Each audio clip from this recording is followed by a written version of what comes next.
Et ajoutons d'abord qu'un hommage royal a été rendu à la vice-championne du monde du 100 mètres et 200 mètres et 200 mètres dames, Muriel Aouré, par ses parents de Grand Bassam, son département d'origine, où elle a été faite reine Nzima Kotoko. Et après 10 jours de compétition, la 7e édition des Jeux de la francophonie à Nice, où participent 54 pays, se termine aujourd'hui, dimanche. Place maintenant au Dimanche Magazine. Comment développer un système de formation professionnelle performant qui offre des compétences à même de contribuer à faire de la Côte d'Ivoire un pays émergent dans les 10 prochaines années. Pour répondre à cette préoccupation, nous sommes avec M. Bato Maninga, directeur général de la formation professionnelle. Bonjour, M. Bato. Madame, bonjour. On parle toujours de formation professionnelle. La formation professionnelle, qu'est-ce que c'est?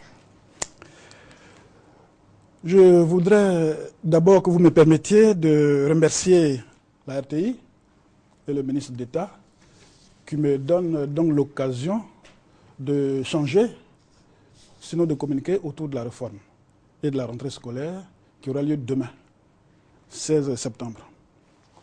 Pour revenir au sujet du jour, la formation professionnelle, je dirais que c'est la préparation à l'exercice de métier à plusieurs niveaux, au plan des techniques, au plan de la déontologie, des valeurs, de l'identité professionnelle et au plan de la maîtrise du contexte professionnel. Voilà comment on peut définir peut-être succinctement la formation professionnelle. Pourriez-vous nous éclairer sur les notions de formation professionnelle, formation technique, formation par compétences?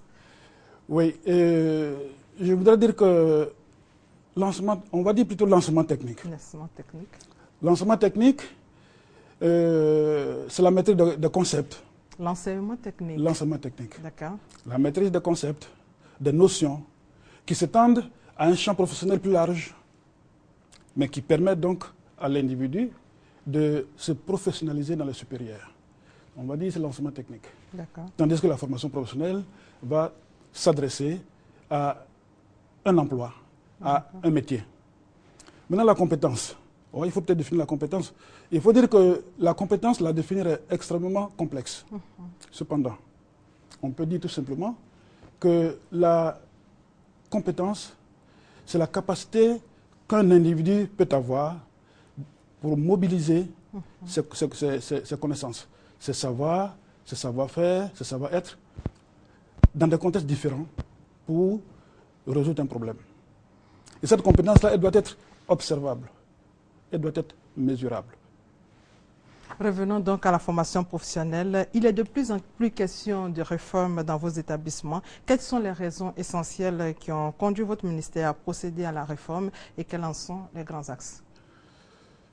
Merci bien, madame. Permettez-moi de faire un petit tour en arrière.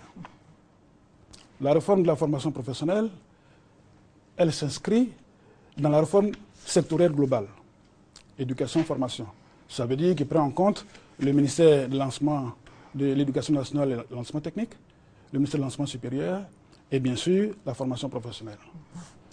C'est en 2009 que, à l'initiative de les trois ministres de ces trois secteurs, que cette réforme a été initiée. Il a été à cette époque-là installé une task force qui doit coordonner l'ensemble des réformes sous-sectorielles. Pour ce qui nous concerne, la formation professionnelle, elle a été rendue nécessaire par un diagnostic. Voyez-vous, nous avons beaucoup de diplômés sortis de nos écoles qui ne trouvent pas d'emploi, qui sont au chômage pour longtemps pour certains. Et cependant, dans ce même secteur, des offres de formation sont là, qui ne trouvent pas de preneurs. Il était donc indispensable de réformer ce dispositif. Quelles sont les filières qui seront touchées par cette réforme? C'est l'ensemble des filières auxquelles nous formons. L'ensemble des filières. Donc, partir donc de ce constat-là, de ce diagnostic, nous avons organisé nos réflexions autour de 6 axes. D'abord, le premier axe, améliorer l'accès à l'école. Voyez-vous, cette année seulement, au dernier concours qui vient de se passer, nous avons eu près de 29 000 candidats qui sont présentés à nos concours. Mais nous n'avons pu prendre que 7 000. Il y a donc près de 22 000 candidats qui ne pourront pas avoir accès à notre dispositif. Donc, le premier axe autour duquel nous avons travaillé, c'est améliorer donc l'offre et l'accès à la formation, construire de nouveaux établissements. Le deuxième axe, c'est de proposer des formations qui répondent aux besoins de l'économie. Des entreprises.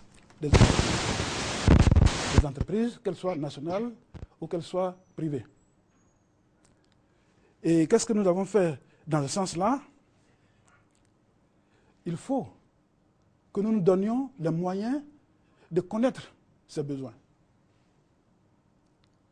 Et je veux dire, c'est la première fois que la Côte d'Ivoire entreprend une telle démarche. Et, M. Bato, parlant justement de réforme, nous allons marquer une courte pause pour suivre cet élément de Gabriel Zani. Le système éducatif de la formation professionnelle est en pleine mutation. Dans cette grande école, en plus des 3 salles spécialisées en informatique, conçues depuis sa création, 2 autres salles spécialisées vont être aménagées cette année. Ici donc les filières BTS, gestion commerciale, finance, comptabilité, assistance de direction et puis logistique font la route d'informatique dans cette salle. On a une deuxième salle à côté ici et la salle c'est 10. Ibrahima Touré attend aussi l'ouverture de la salle d'incubation des projets des étudiants formés dans son établissement pour cette rentrée scolaire. Nos élèves et étudiants viennent ici mettre en pratique ce qu'ils auraient appris de l'informatique. Au plan théorique, je vais dire. Ici, par exemple, dans cette salle-là surtout, ils vont expérimenter, sinon pratiquer ce qu'on appelle le SOC. En matière d'ordinateur, les directeurs des écoles de formation professionnelle permettent ainsi aux étudiants d'être plus opérationnels sur le marché de l'emploi. Ce qui va dans le sens des réformes engagées récemment par le ministère de l'Emploi avec le secteur privé. Et donc l'un des axes de la réforme, c'est comment donner un profil professionnel approprié, adéquat, en harmonie donc avec la demande sur le marché, de sorte à ce que, à part des modules de formation très courts, on puisse permettre à un élève de CM2, à un élève de 3e, et même à un diplômé de l'université, d'avoir un profil professionnel qui puisse lui permettre, ma foi, de s'insérer dans le tissu professionnel. Ça, c'est le premier axe donc, de la réforme. Le deuxième axe, comme vous êtes en train de l'indiquer, c'est comment, sur la base des besoins réels de l'entreprise, nous allons mettre en place des programmes de formation avec des modules appropriés, de sorte à ce que les apprenants que nous formons à leur sortie conviennent exactement et précisément à la demande telle que formulée par l'entreprise. Et voici comment les réformes se feront dans la pratique. Prenons par exemple le domaine de la gestion commerciale, comme on dit. Vous savez, dans ce domaine-là, à un moment donné, le besoin avait existé. On a formé donc des diplômés au point où, à un moment donné, l'entreprise n'en avait plus besoin. Mais à la date d'aujourd'hui, il a été établi que la Côte d'Ivoire regorge du pétrole, la Côte d'Ivoire regorge des mines. Malheureusement, dans nos dispositifs, nous n'avions pas auparavant des cycles de formation, des modules de formation pour préparer donc nos jeunes gens à aller travailler sur des choses, des plateaux de mines ou bien comment sur des réserves de pétrole. Donc, sur la base de ces différents gisements qui pourront être découverts, etc., nous allons mettre en place des modules de formation de sorte à ce que ces personnes-là, des techniciens supérieurs, soient à mesure de travailler dans le domaine du pétrole, dans le domaine des mines, etc. Bien entendu, en accord avec le secteur privé, il y a, disons, des filières que j'appellerais des filières pilotes, surtout dans le domaine du bâtiment, qui vont nous permettre de lancer déjà les premières expériences de la réforme telle que nous l'avons pensée avec le secteur privé. De nouveaux programmes de formation ont été définis en fonction des besoins exprimés par le secteur privé lors du récent séminaire organisé à cet effet. La question de l'employabilité de la formation a guidé la tenue de ce cadre de concertation élargi réunissant tous les partenaires du processus de mise en œuvre d'un système de formation fiable et efficace. Nous venons de le voir, M. Bato, pour cette année 2013-2014, des filières pilotes dans le domaine du bâtiment seront lancées pour répondre aux besoins du secteur privé. De nouveaux programmes supposent de nouveaux enseignants dans la discipline. Où allez-vous recruter ces enseignants si ce n'est déjà fait? Merci bien, madame. Je voudrais d'abord dire que filière pilote, oui, mais en fait, il faut resituer un peu. Nous avons, dans notre réforme, privilégié le partenariat avec le secteur privé, dans son ensemble. Et dans ce cadre-là, ils nous ont demandé, lorsque l'Agence française de développement a voulu nous appuyer, ils nous ont dit des filières, les secteurs pour lesquels leurs besoins étaient énormes. Ces besoins se manifestent dans l'agroalimentaire, dans la maintenance industrielle, dans le bâtiment et dans le génie civil. Suite à cela, nous avons déployé toute une ingénierie de formation qui vont nous permettre d'installer à terme, en tout cas pour la rentrée 2014, pour un certain nombre de filières de génie civil et bâtiment, et pour la rentrée 2015, les formations en génie alimentaire, en industrie agroalimentaire et en maintenance industrielle.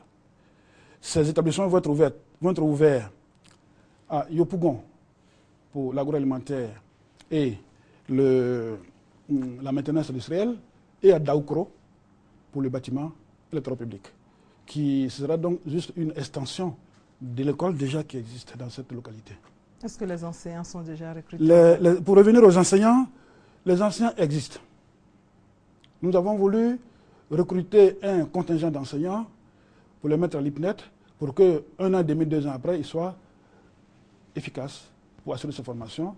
Mais nous avons dit aussi que dans notre dispositif, nous disposons également de nombreux enseignants que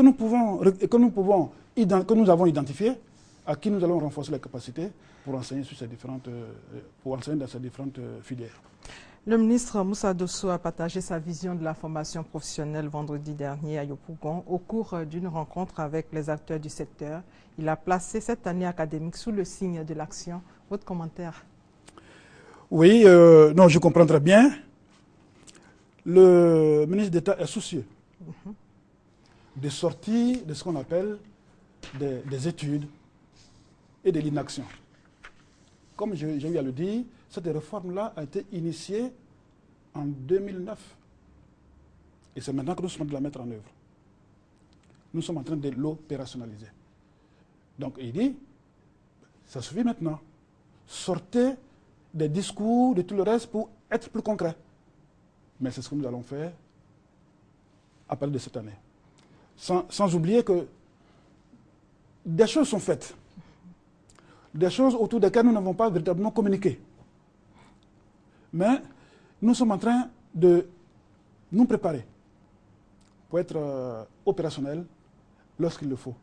Pour ces genres de choses, il faut dire aussi qu'il faut inscrire son action dans la durée. Qu'est-ce que nous faisons actuellement? Nous essayons d'analyser les besoins du secteur privé. Là, c'est le lieu de les remercier d'ailleurs. Le patronat ivoirien et les chambres consulaires qui ont accepté de s'engager avec l'État dans cette réforme.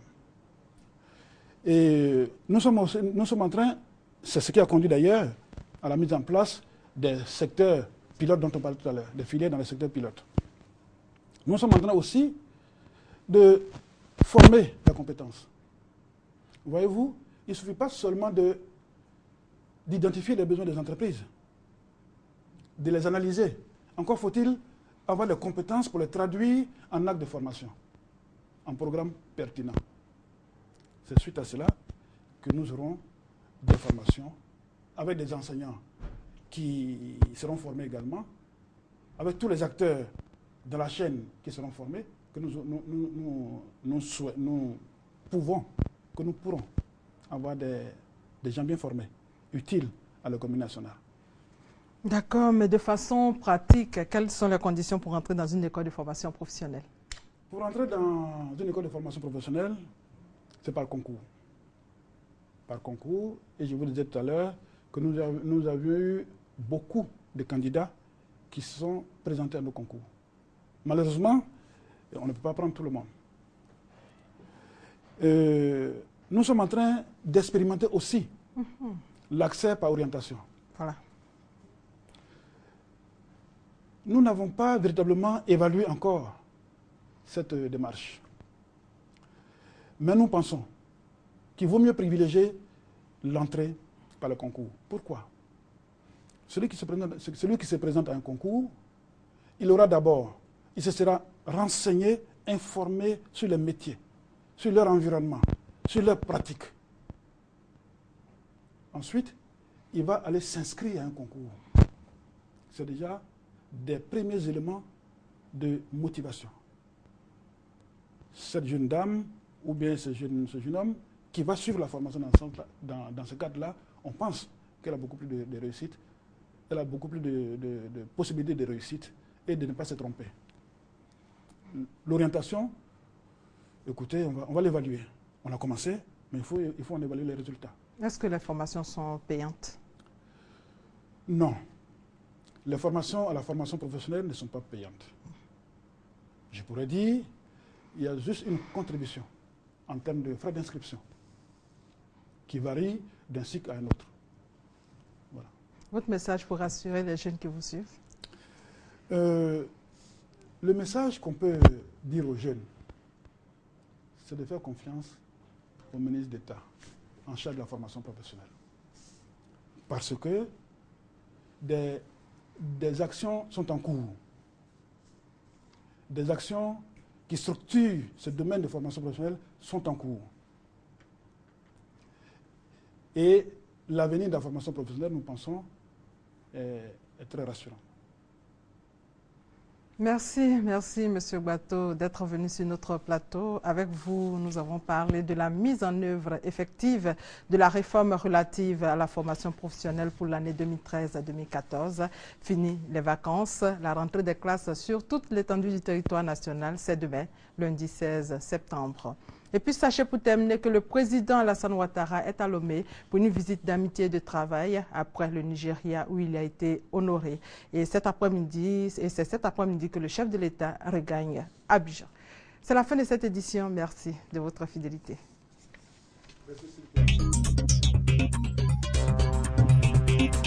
Merci.